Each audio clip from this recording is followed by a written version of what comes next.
The pull-up, the ultimate test in upper body strength. But most people don't complete the action properly. Let's break down the mechanics. It starts with the grip. An overhand, shoulder width grip creates the best leverage for your lats. From a dead hang, engage your scapula by pulling your shoulders down and away from your ears. The first movement is not from your arms. It is a scapular depression. Imagine driving your elbows into your back pockets.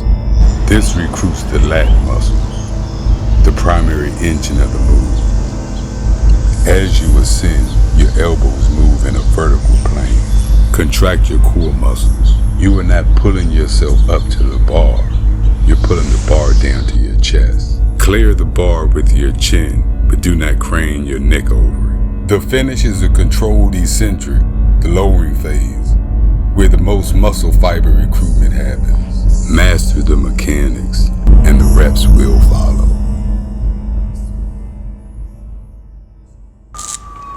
Good job. Thank you, baby girl.